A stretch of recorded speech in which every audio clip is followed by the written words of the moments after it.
Welcome to Bobby Owsinski's Inner Circle. I'm Bobby Owsinski, and this is a show all about music, music production, and the music business. My guest today is mixer Billy Decker. First of all, YouTube is vetting its channel partners a little differently these days. I got an email from a listener recently that said, all of a sudden, I can't monetize my YouTube channel. YouTube has cut me off. And there's a reason for that. They've kind of changed what the criteria is for monetizing your channel and videos. It used to be you needed 10,000 views across all of your videos, and that would qualify you to become what they called a channel partner. And if you became a channel partner, then you could monetize your videos. Not that you could make that much money, because 99% of all channels make less than $100 a year. That being said, now they've changed the criteria. Now you need 1,000 subscribers and at least 4,000 hours of watch time before you can qualify. Now, the reason for that is YouTube wants to learn a lot more about your channel because they want to weed out some bad actors. The bad actors are the ones that are putting fake news up or video content that's disturbing in one way or another. So this is giving YouTube a little extra time to really evaluate what your channel is all about. It's not a problem for most of us, but again, before we can start to monetize, you need to reach that level, 1,000 subscribers and 4,000 hours of watch time. Shouldn't be a problem if you're putting up material regularly and if you have any kind of a following. YouTube is also vetting videos through something new that they're calling the Google Preferred. Now, these are only videos that have been verified by a human, so there's more control over ad placement. The problem was that advertisers were actually pulling their ads because they were being placed beside inappropriate content. And in an effort to get the advertisers back, and we're talking about big advertisers, they instituted this program, Google Preferred. Now, as a result of that, they're also giving channel partners some additional control over ad placement. So you can determine a bit more what kind of ads are appropriate for your channel and where they're going to be placed inside your content. That's all a step in the right direction. Yes, the criteria is a little higher than it used to be in order to become a recognized channel partner and therefore monetize your channel. But again, it's really a low bar because 1,000 subscribers isn't all that much if you have a reasonable following and you're putting up good content all the time. If you put up enough content, that should happen relatively soon. So anyway, look out for those changes if YouTube is a big part of your online strategy.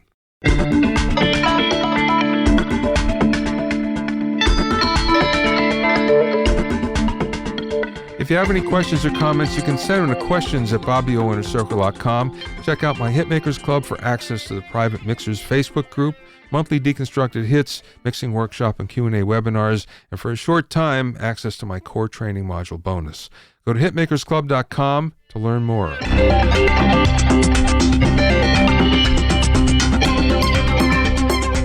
Now, a lot of you may know that the NAMM show is happening this week, the Winter NAMM in Anaheim. It's a big event. All of us like to go there because it's all the new stuff, although we can now see it online before it happens. But no, it's a nice event to be able to go and see people and see gear in the flesh, and also there's usually some surprises.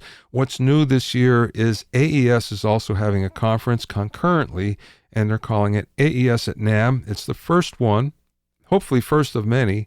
It's going to be in the Hilton on the 4th floor, and it's actually a separate registration. Just because you're registered for NAMM doesn't mean you can get into AES, but I think if you're registered for AES, you can get into NAMM. Now, that being said, there's a lot going on at this AES. It's broken up into a number of different academies and sessions. There's Audio Science and Technology. There's the Studios Academy. There's a Line Array Loudspeaker System Academy. There's Entertainment Wireless Technology sessions. There's In-Ear Monitoring. There's Live Mixing Console Academy. There's Sound System Measurement and Optimization sessions. And the main stage is where I'm going to be. I put together the studio sessions in the Laguna A room. We're going to have a number of great speakers. Andrew Sheps, Michael Beinhorn, the great producer. Sylvia Massey's going to talk about outside-the-box recording. Jack Joseph Puig. Owen Curtin is going to talk about the state of do-it-yourself. In other words, the state of building your own gear. Dennis Moody is going to talk about recording celebrity drummers. Chris Townsend from Townsend Labs is going to talk all about a virtual microphone, if there's a virtual mic in your future. Carl Tatz and Bob Hodis will talk about acoustics and fixing up your room. And John Jennings from Royer Labs is going to give his excellent Ribbon Mics 101 talk. So there's a lot going on. I hope to see you there. If you're going to be at NAMM, you can either register for half a day or for the whole 4 days, but it's going to be pretty good. It's the first of many, hopefully, AES at NAMM. And once again, I'll be in the Laguna A room for the main stage, and I'm the host there, so I'll be there all day. Come by and see me and say hi. Billy Decker was one of the first mixers in Nashville to embrace mixing in the box and the first to mix the number one single in the box. Billy has mixed 8 number one hits so far for artists like Kenny Chesney, Darius Rucker, Jason Aldean, Jamie Lynn Spears, and Sam Hunt. But what's so unusual is that he mixes so fast, anywhere between 2 and 3.5 hours. I spoke to Billy all about his mixing approach as well as his favorite plugins and processors from a studio in Nashville. You got started kind of late in the business, didn't you? No, not really. I've actually been doing it since I went to Full Sail right out of college after the University of Nebraska.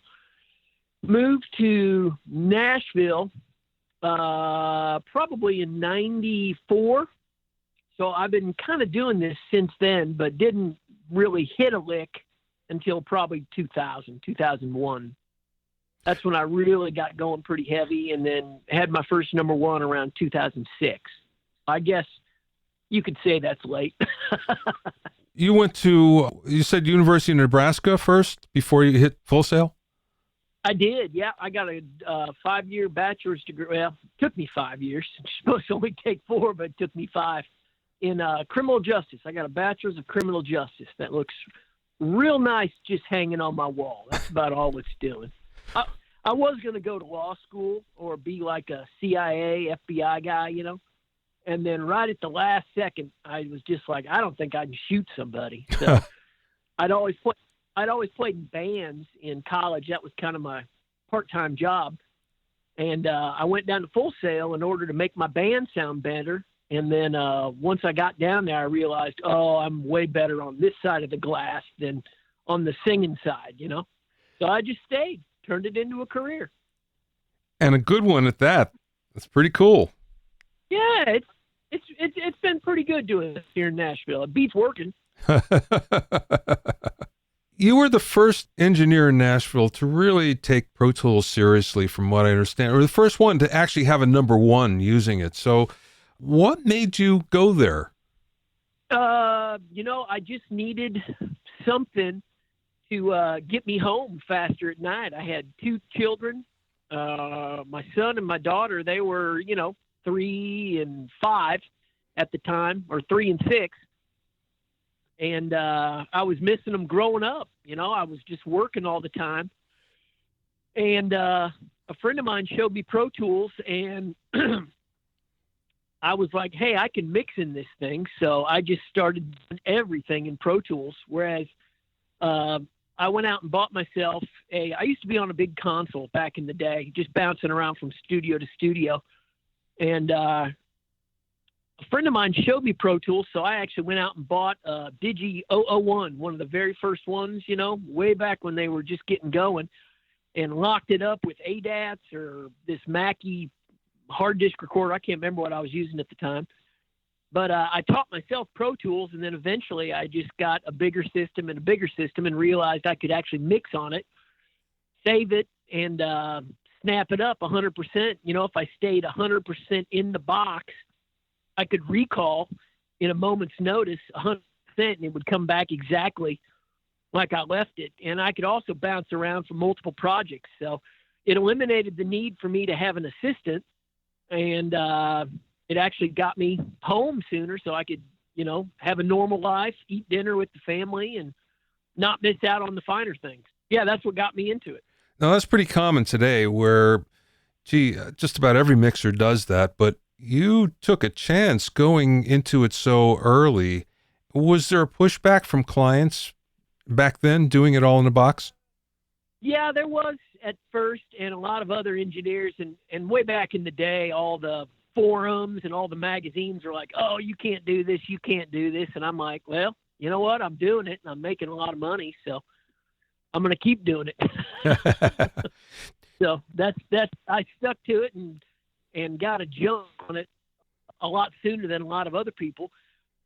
And then since then, I've just really refined using templates and being able to recall stuff. So I'll mix 4 or 5 projects in a day, not necessarily from start, but I'll come in the morning, and the first thing I'll do is recall something that maybe I did the day or 2 days before.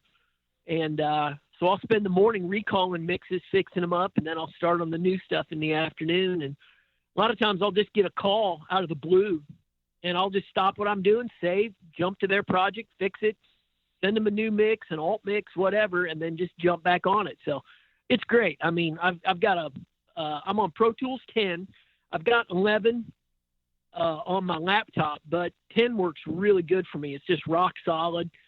I've got everything I need plug-in wise, so I just haven't really updated to like 11 and yet. Seems like every time I have updated in the past, there's bugs and it slows me down. So I'm kind of of the mindset, hey, if it ain't broke, don't fix it, Yeah, I wish I was still back on 10. I'm on 12 now, 12.6 or whatever. And boy, if I had to do over again, I wouldn't have changed. So you did the right thing.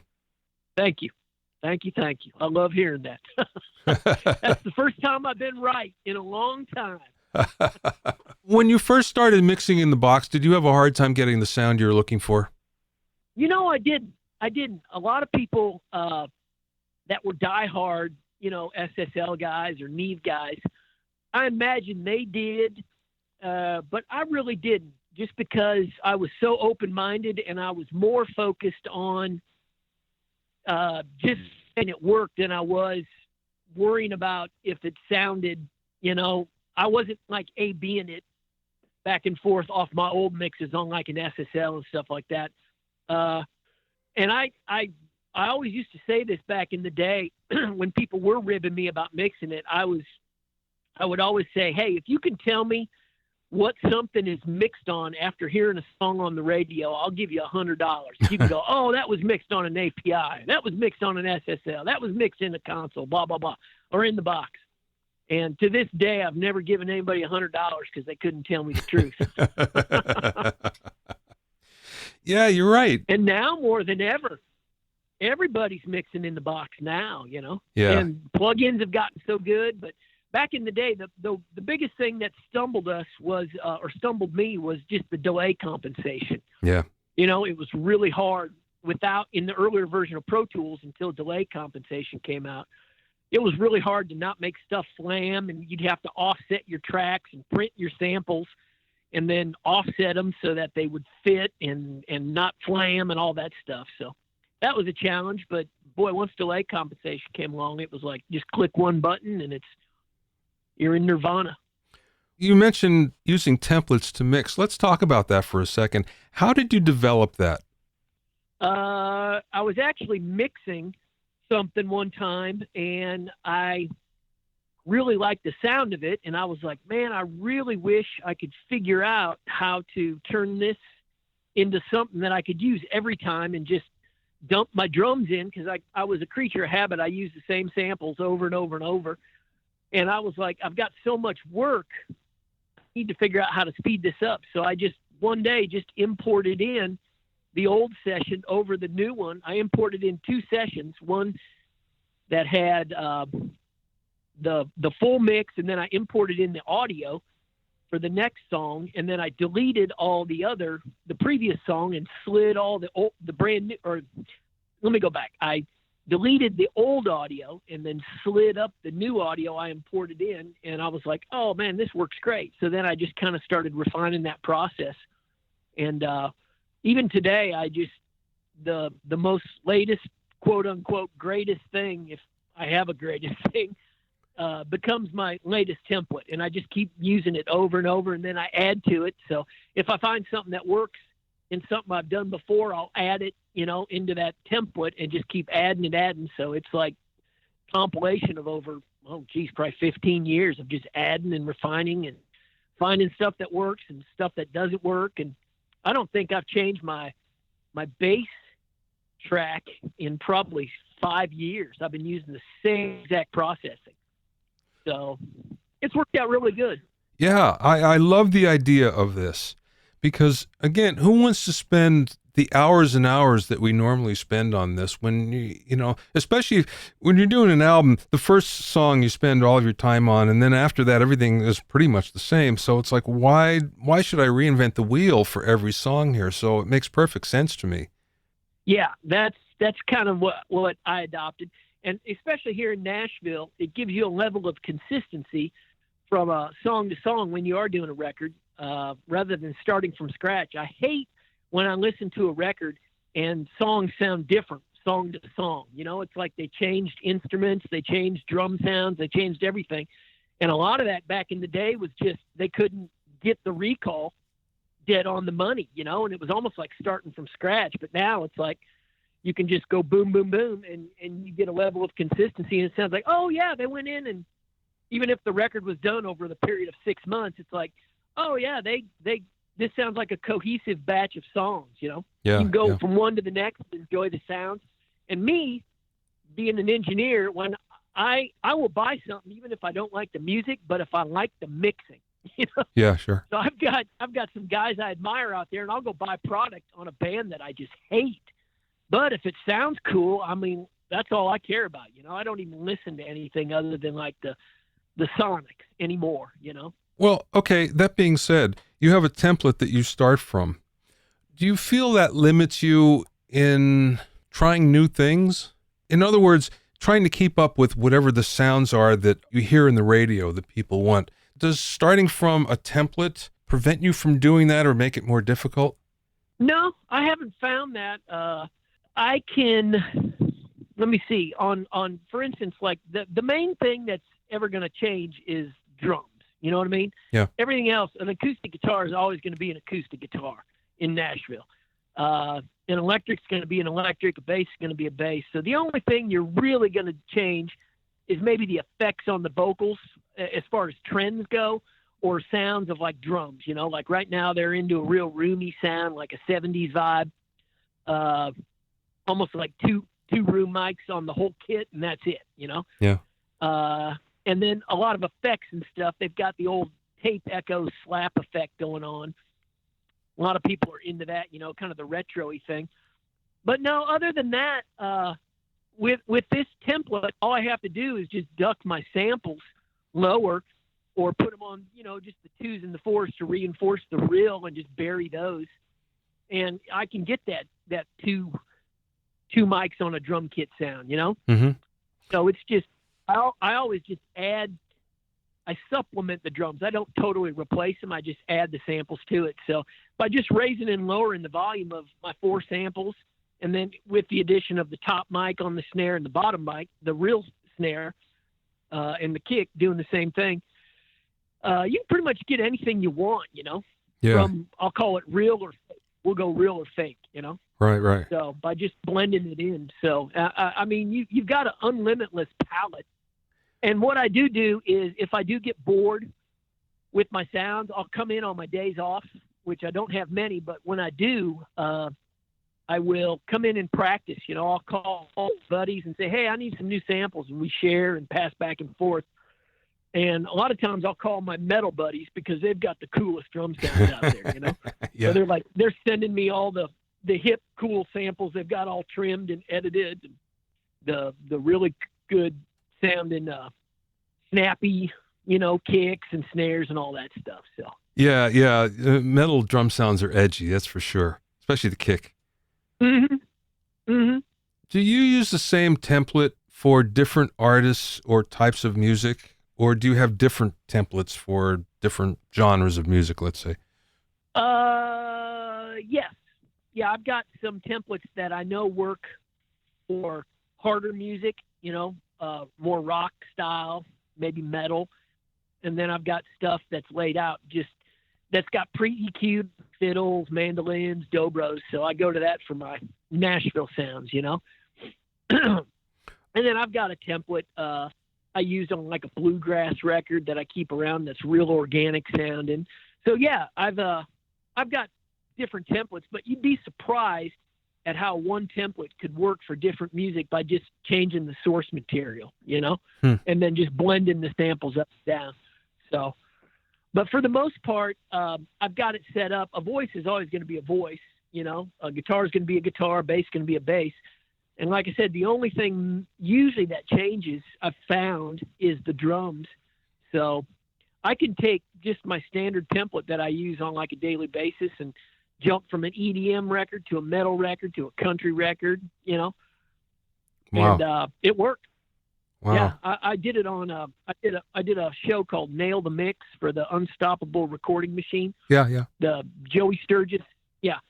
And they had me mix some country stuff, and then they threw me a metal song, almost like a hardcore metal song, like a metalcore song. And it worked. I just fired my template right over the top of it, and they were like, "Oh wow, it works. That sounds pretty cool." It blows my mind actually that it would. You should try it. It's pretty cool. Just change the source material, and you'd be shocked at how, the overheads, how much drums come in the overheads and stuff like that. But keep the same settings for something you love, and then just change your source material, and you wouldn't even recognize it. It's shocking how much it'll change, surprisingly. But it saves you hours setting up from scratch. So it's the only way I like to work. Now, what I find interesting is, you know who Ken Scott is, right? One of the 5 Beatle engineers and producer for Bowie and Supertramp. And I asked him to track a band that I was, for basic tracks that I was producing. And he had a very interesting approach to EQ that actually fits right into what you're talking about. He wouldn't EQ the sound of the instrument. He would EQ the microphone. So in other words, he would figure out the deficiencies of the microphone, and he did over years and years because he always uses the same ones. And he knew just where to cut and where to boost. And what that meant was that, for instance, he would have the same mics and we would replace the drum kit and it would work, or a guitar amp, or whatever the case. Once he had his setup on the microphones, it worked no matter what. Which is basically the same thing that you're doing. You're approaching it from a little different aspect, but it's the same general idea. Yeah, that's great. That's great. Now, let's take it one step further and have him track something that I mix, and it'll take template on template. What would that sound like? Yeah, you're right. You're right. Template times 2. Template times 2. Yes, but what you're doing, though, if I get this right, is the general deficiencies of an instrument, so you're either putting it in or where their peaks generally are and you're pulling them out, and it's the same no matter what. So you're doing the same thing in a way.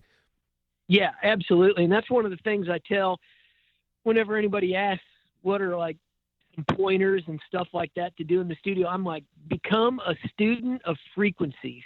I'm a huge believer in, and you figure it out just sitting in the same chair for 17 years, you just figure out where it lives in the frequency spectrum, and you don't even have to think about it. You just go there, you can almost hear it. So I always tell people, though, when they're starting out to go on the internet and print one out, a frequency chart of musical instruments, and see where it says, okay, a guitar is between this and this frequency, a voice is between this, and just kind of play around with it and, make that almost your audio Bible, Yeah. When you were first determining this, were you using the technique where you boost and then sweep around to find where the peaks are? Was that the way you did it? Yeah. One of the engineers that I guess not intern because I had a job there, but he was the owner of the studio, and he was a good engineer in Virginia Beach, Virginia, a guy by the name of Rob Olsch. And he taught me how to EQ, and he always said, remember this little nursery rhyme. He said, find the pain, reduce the gain.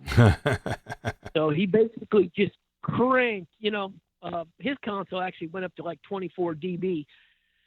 So he would just crank this, 24 dB and find the nastiest sound, and that's what you cut. So he said, find the pain, reduce the gain. So to this day, that's what I adhere to. Find the pain where it just sounds horrible and get rid of it. Yeah, right. Well, that's the idea. It's funny. I recently got in a country record to mix, and the rough mixes, I listened to them. They were so good. And I had the Pro Tools section, and I looked at it, and virtually every instrument, every track, the EQ was mostly cut. There was very little boost in. And I looked at that and I thought, okay, this guy knows what he's doing.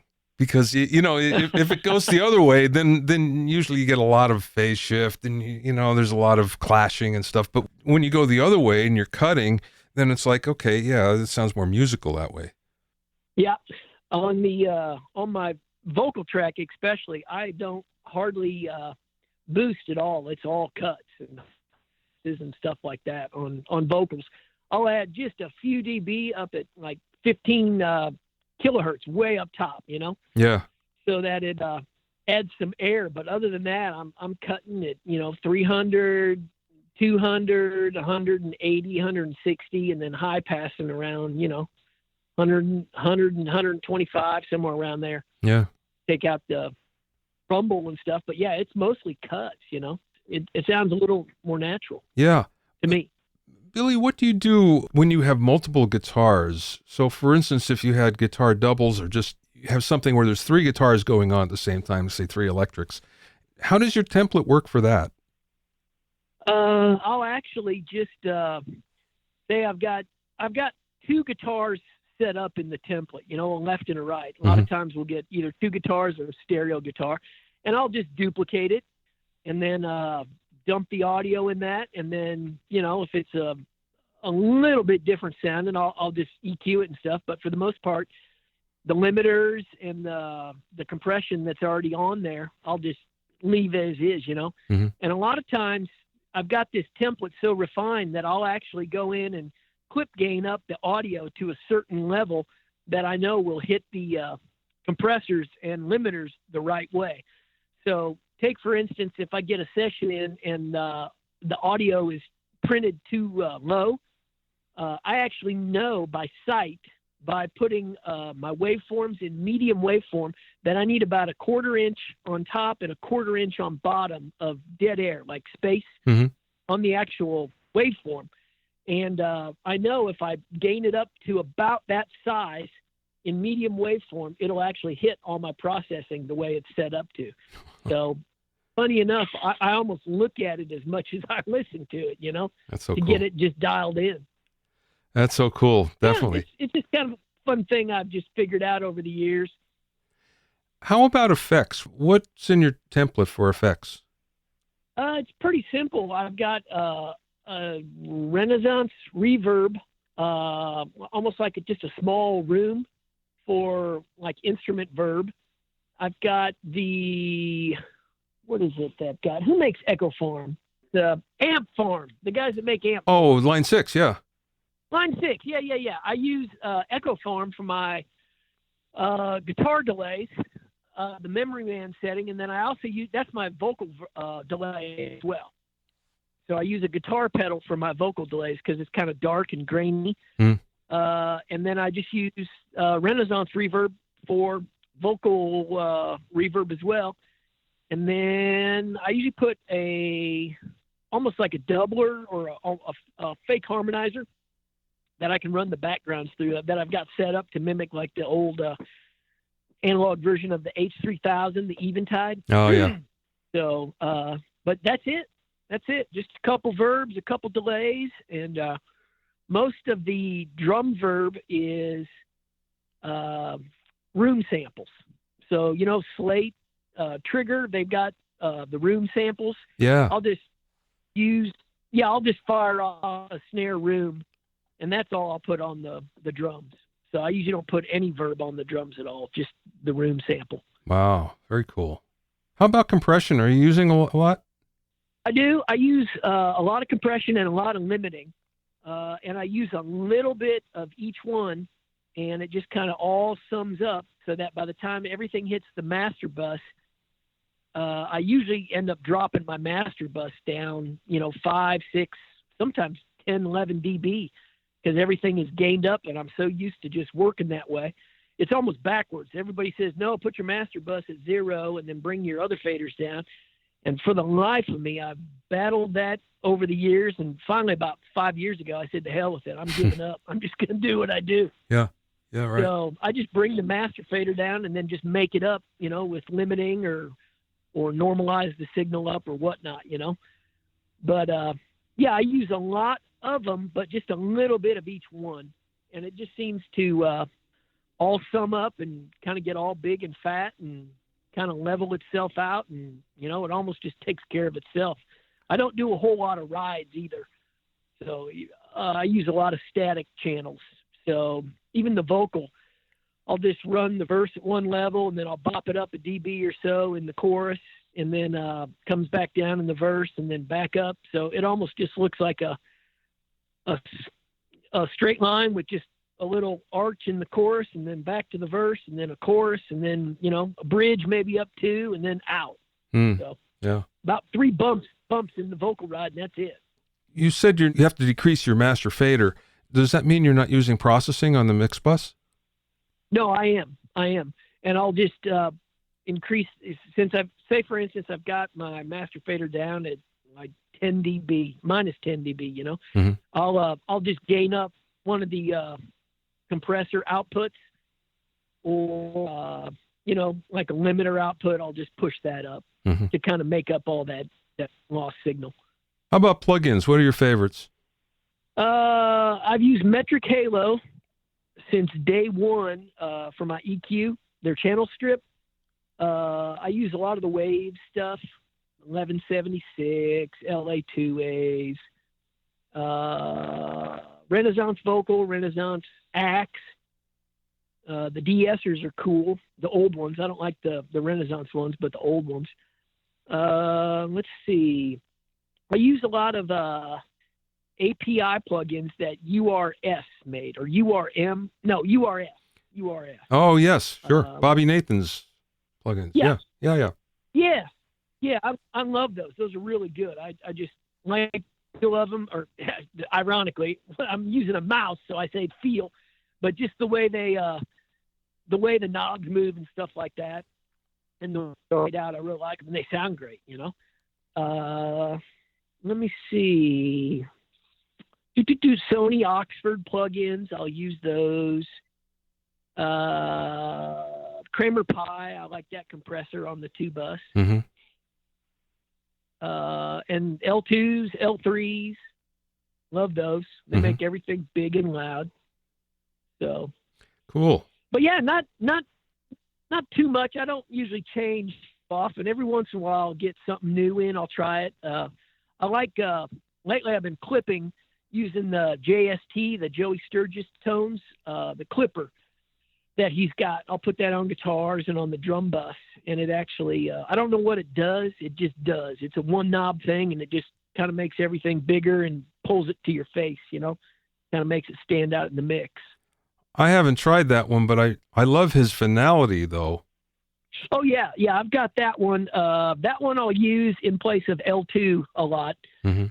The Waves L2. Yeah. But yeah, try the clipper. You'll love that. He's got one called Sidewinder too, that you can widen guitars out. If you've got a mono guitar or something, you can run it through that and it just gets real wide. So it's kind of fun. And how about speakers? You're using audiophile speakers. I'm using the Mackies. Oh, okay. The 824 Mark IIs, yeah. And then I've got the Wathen Audio speakers. It's a little company down in, I think they're down in Texas. And the owner made me a set of his speakers, and he and I really hit it off good, so I really like those. He kind of catered them. He came up and helped me tune them to my room. And I've got a sub on those, and then I've also got an 18-inch Quested sub locked to the Mackies as well. And then I run everything at the end of the day through this old crappy early 2000s boom box. Like a JVC, it's still got the cassettes in the front of it and everything like that, and the CD player. and it was the cheapest one I could find that had line ends. So I just hardwire it to the console through the headphone output, and I figure if I can make it sound good on a boombox, it's probably going to be decent just about in any elevator or earbuds or anything like that. So I found the lowest common denominator and figured if I could do it there, I could do it anywhere. Yeah, for me, I got the cheapest pair of computer monitors I could find. They're no names. There's no brand on them at all, and they're so bad that they're great. Yes, exactly. And after a while, you get so used to them that you almost need them. You know, you can start checking vocal levels through them, and my little boombox, I can always tell if something's too bright on that thing and if the vocal's too loud. That's about the only two things it's good for. Last question, Billy. You've been doing this for a while, and obviously it means that you're in business for yourself. So what's the best piece of business advice that maybe somebody imparted to you or maybe you learned along the way? Well, let's see. I am 100% self-employed. I've always been, so I really don't know anything different. I will tell you this, though. When you're self-employed, 9 times out of 10, if I'm not mistaken, you've got to pay quarterly taxes. So I would suggest everybody setting aside money as it comes in a little fund, knowing that you've got to pay taxes. You don't want to get behind on your taxes, you know, because then you just dig yourself a hole in a hole. And I would say, being in business for yourself, get yourself a good tax guy or gal, because there are a bunch of write-offs you can do when you do have your own business that you may not think of, you know? Yeah. I've got the studio here I lease at. I didn't used to lease at a studio, and by leasing at this studio, I get to actually write off my lease note or my rent. You know what I mean? Yeah. And then I provide, or actually my wife, she goes out does a Costco run and gets toilet paper, napkins, creamer, coffee, snacks for the studio. All that you can write off. So know your write-offs, and definitely make sure you save money for taxes. So that'd probably be my best advice. And don't ever buy a studio. Yeah. You don't ever want to own a studio. Never own a studio. Everybody's asked me, like, why don't you own it? I'm like, hell no. Yeah. Do not own a studio. Terrible investment. Work at one, don't own it. With your studio, is it just for mixing, or can you track there as well? I can do overdubs. I've an overdub booth. Yeah. So I can do one. I've got one SSL Logic preamp. It's the XL Logic, the channel strip. Mm-hmm. So I've basically got just one microphone that I can sing, do an overdub, or do a guitar overdub or something like that. But no, you can't track in my specific room. It's just a mix suite. The front of the building has a full tracking room in it. And I'm over at Westwood. I'm in the back of Westwood in the cabin. But up front that I'm attached to, the claim to fame at Westwood is this is where the Dixie Chicks did all their stuff back in the day, and a bunch of other country artists. But the Dixie Chicks kind of made this place famous. And it's a log cabin. So even the tracking room has log cabin walls, and the ceiling's wood. So the tracking room is huge, and it sounds fantastic. I'm convinced there's something about wood and audio that just almost like a hand in a glove. It just works. I don't know what it is, but wood and audio is just the perfect marriage to me. Yeah, they go together. I'm in a log cabin, and my front wall is literally exposed logs. So it almost acts like a natural diffuser. So my whole front wall is untreated, and then the back wall's treated, and then the rest is, there's a lot of knotty pine and the exposed timbers, and it just seems to work good, It looks cool, but it also sounds great. It just warms it up. To find out more about Billy, go to billydecker.com. It's all one word, Billy Decker, Decker. Thanks for listening and being in my inner circle. Remember, if you have any questions or comments, you can send them to questions@BobbyOInnerCircle.com. To listen to other episodes of Bobby Owsinski's Inner Circle, go to BobbyOwsinski.com and select the podcast tab, or go to BobbyOInnerCircle.com, where you can find it on iTunes, Stitcher, Mixcloud, and Google Play. At BobbyOwsinski.com and BobbyOInnerCircle.com, you'll also find a sign-up form for my newsletter and for alerts for new podcasts. This is Bobby Owsinski. I will see you next time.